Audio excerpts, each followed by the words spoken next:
I'm joined now by Rachel Janfanza, a reporter covering Gen Z and politics. Welcome, Rachel. Thank you so much for having me. Gen Zers can now run for Congress. Can you tell us about who's running? So in the first election where Gen Z can run for Congress, there are two Gen Z candidates on the ballot this November. One of them is Maxwell Frost. He's a Democrat running in Florida. And then Caroline Leavitt is a Republican running in New Hampshire. They have very different political beliefs and opinions, but they share a common thread, which is that they want to bring more young people into the political process and get more young voters out to support both of their campaigns. How are they different from other politicians of other generations? They'll go to college campuses in their district and they can say to the students there, look, I'm really close in age to you. I'm only 25 years old. I understand what you're going through, the ins and outs of your daily life. I'm going to listen to your concerns. And then if elected, I can take those concerns and advocate in the halls of Congress. You talked a lot about helping young people voting. Why do you think they don't vote? What I hear from voters across the country is that they sometimes feel like the older politicians don't understand the ins and outs of their daily life, the way that social media has impacted their life. They didn't have to go to school on Zoom for 2 years because of COVID.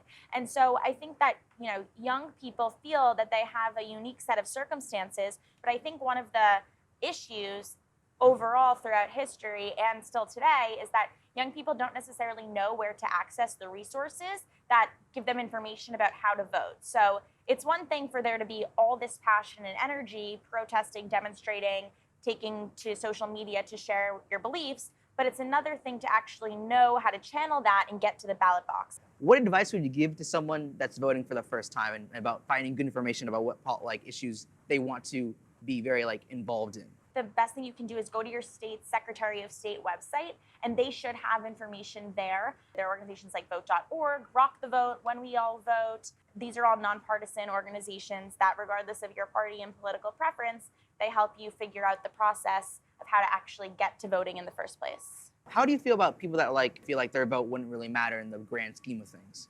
The more people that turn out to vote, the more representative the democracy can actually be. And so it only works if everyone participates. Yeah. And so I think that if everyone says, I don't think I'm going to make a difference, it doesn't matter if I don't vote, only the people who turned out are the ones who are having their voices heard. Thank you so much for being here today, Rachel. Thank you so much for having me. It was a pleasure to be here.